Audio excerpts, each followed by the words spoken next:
So it's like raining today. Out of nowhere. It wasn't raining yesterday or the day before or the day before that. But it's raining today. So OMG. I just had an epiphany. Okay. So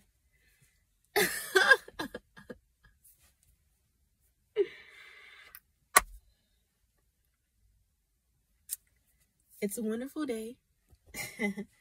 It's raining. Oh man.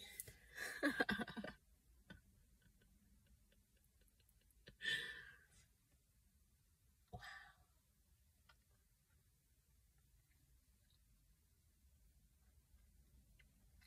Okay, I have to get it together so I can record this video. I really have to get it together so I can record this video. Man. Okay. So, this is my second video. I uploaded my first video last night. And this morning, I'm like, I want to make a video. Like, I'm not doing anything. I need to make a video about something. And I hadn't even, like, got dressed yet because, like, the thought of, like, making a video was so heavy on my mind. I'm like, I'm supposed to make a video right now like this. Like, I ain't even ate breakfast. I ain't even freaking comb my hair. Like, look at my hair. All I did was wash my face and brush my teeth. So it's like, make a video right now. Like, fuck it. So I was on Instagram. I came to the car and I had seen like a post for a clothing store, B-Fly LA, and I was like, oh, this is so cute. I wonder what my friend is up to. If you follow B-Fly LA, they are connected with the brand Rxch, the Rxch on Instagram. It's THERXCH. Dope line, dope brand, dope fashion designs by Rainey Jordan. So Rainey is a day one bae. If you don't know what a day one bae is, it's my brand. I have a brand called Before Money Bae, and that's what I call my supporters. I call them baes. Like, you know how Beehive and Barbs and, you know, Barty Gang, like, I have baes. So she's a day one bae. And I just learned today that she had passed away last year. And it just tore me up instantly. But at the same time, it was okay because I'm like, she's not suffering no more. She's not in no pain. And that brought me peace. And I was searching for her page this morning because I seen the B-Fly LA post. And I'm like, they're connected to me, like, in my mind, you know, like, when I see B-Fly LA, I think of Rainey. So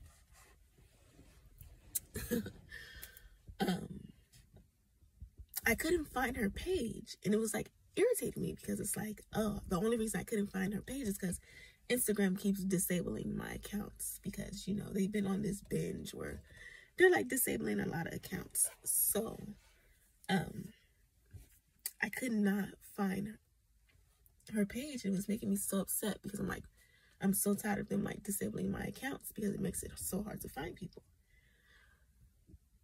But something was telling me, like, keep looking for her page. And eventually I came across, I believe, her sister's page or someone very close to her, someone in her immediate family, I believe.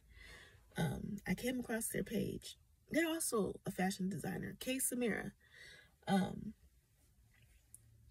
I came across her page, and you know, I'm searching for Rainey's page because I want to follow her on my new page and talk to her, you know, like very, very intelligent woman, very, very amazing conversations, you know, great vibes, great person, just like, so just such a boss chick. Like, she was like what a lot of these females pretend that they are. She was really a boss ass chick, okay? Point blank, period. No ifs, ands, buts about it, okay? Straight up boss chick. So conversation was just always amazing with her because she was so full of knowledge, such a gem. So I came across her, you know, and she's like a private, low-key person, like her personal page, you know, so I had to go through some work to find her personal page. And that's what I was looking for. And in the midst of looking for her personal page, I came across a post announcing that she had passed away. And I'm just like, oh my goodness. Like, damn, like, sis was only 30, but she did so fucking much. Like, she accomplished so much in her 30 years. It's just insane. It's crazy. It's just so inspiring. Such a beautiful, it's just beautiful what she did while she was here. So I was definitely sad to see that, but you know, her legacy will live on. Her impact will live on because of what she built while she was here. So that's why in the beginning of the video, I'm like, it's raining. Her name is Rainey. And it's so crazy. You won't believe this. But as soon as I came across the post, it started raining. I'm not even playing. Like, it literally started. That's when it started raining. Like, it probably had been raining, you know, before I came outside to the car. But it was drying up when I got in the car. Like, it was barely any water, any raindrops on my car. Like, barely. Like, so when I came to the post, it started raining. So now I get it. Like, it's raining today. Rainey, you know, I'm learning that Rainey has passed away, but it's okay. It's a beautiful day. The first video that I uploaded, it was about fatigue and sickle cell. And I do want to touch on something with sickle cell today, but not something physical. Far as, like, you know, myself, I want to talk about with how to deal with the grief when you lose people who have sickle cell. Now, Rainey didn't have sickle cell. That's not what she passed away from. But I have lost two close friends, two best friends at that, to sickle cell when I was a child. Not even before I turned 18, I had already lost two friends to sickle cell. 4 people that I know personally, before the age of 18. So that, I wanted to talk about that today. People who, when you lose, like the sickle cell community, it's big, but it's small, if you know what I mean. So there's chances are, if you have sickle cell, you know other people with sickle cell, unless you like live somewhere where the population of Black people is very, very small, or you moved away from your family and no one in that, you know, your area has sickle cell that you know of. So, but for me, like I said, I went to summer camp as a kid, so I made friends, and family members of mine had sickle cell, and you know, they knew other people with sickle cell. So for me, I had friends as a child with sickle cell, and they're both not here no more. Like, my best friends, Dejanay and Dejanette, are gone. Dejanay and Dejanette Dixon, they're both passed away. They were twins. One passed when I was 11. That was like my first, I was like 10 or 11. I believe I was 11 though. That was like my first like non-family member passing away that like just really just like put things in perspective for me. And then Dejanette passed away when I was 16. That was extremely difficult because it was just like Dejanette was already gone, and now it's like Dejanette too. But I accepted Dejanette's passing better than Dejanay's, only because I knew how sad Dejanette was that her sister was gone. So, but it was still a traumatic experience, you know, like, damn, like 2 of my best friends just gone, like from something, you know, that I have myself. So it's like, even, you know, it's like, it makes you, I don't want to say having sickle cell and having friends with sickle cell and losing them makes you like numb to death or anything like that, because it doesn't. Like, I don't think that it does.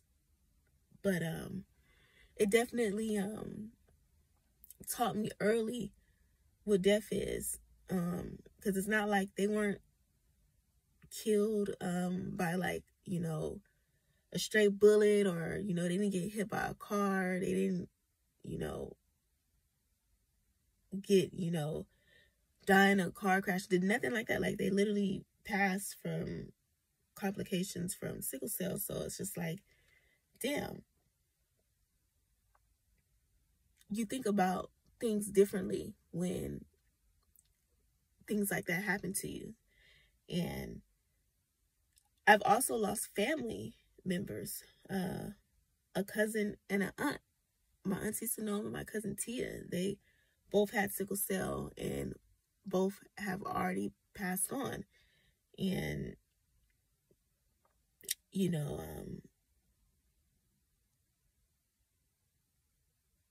it makes me, my aunt passing away, like, that was like the aunt I was closest to as a child, because my other aunts, they're younger, and I have another aunt on my dad's side.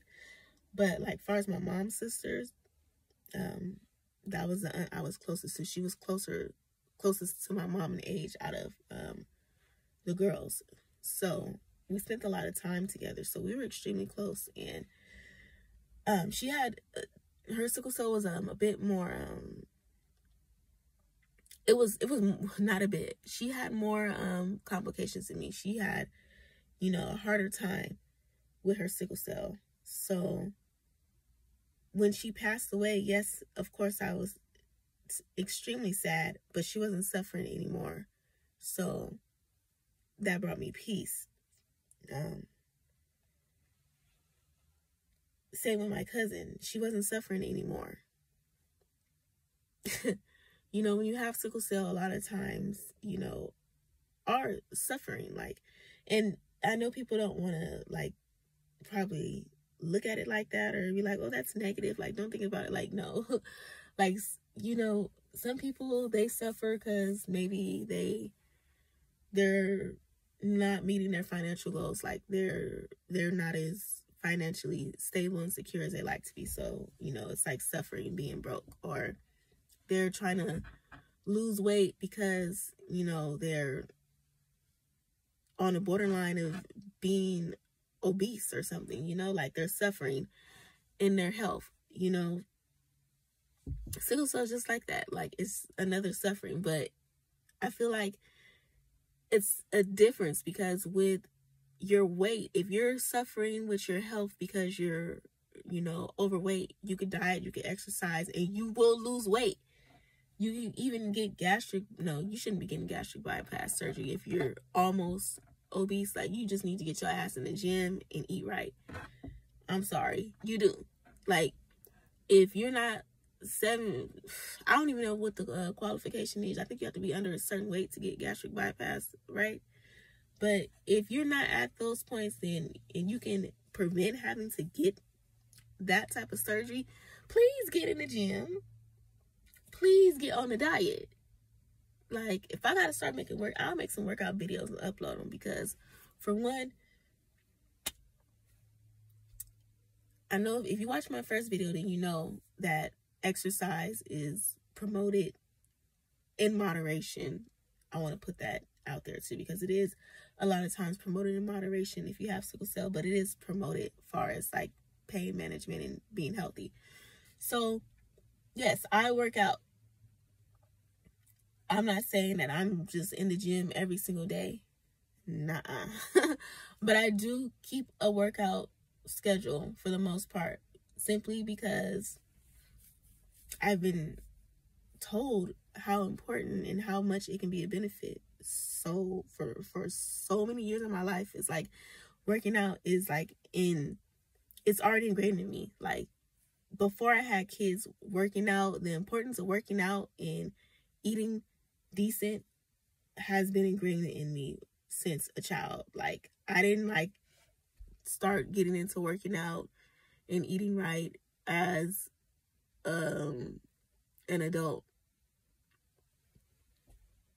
I don't feel like it's too late. It's definitely harder the longer you wait to get into the lifestyle and the habit of working out consistently and not just eating extremely horrible or overeating, you know. But for me, fitness and nutrition have always been stressed. So for me, I know a lot of people always ask me like, oh my goodness, you're so skinny, or you're in shape, or how do you have 2 kids? Like, I get those comments all the time, and it's just, sometimes it's like, it almost becomes like, I don't be wanting to answer those questions, because, you know, a lot of people that I know with sickle cell are slimmer, but not every single one. That's not like something that, oh, you have sickle cell, so you're just automatically gonna be skinny. No, it doesn't work like that. Do I know a lot of people with sickle cell who are on the slimmer side? Yes, but that doesn't mean that you're just gonna be slim just because you have sickle cell. And I know a lot of people who do know people with sickle cell, they're on the slimmer side a lot of the times. So, you know, I don't really feel like oh, sorry y'all, I got distracted by the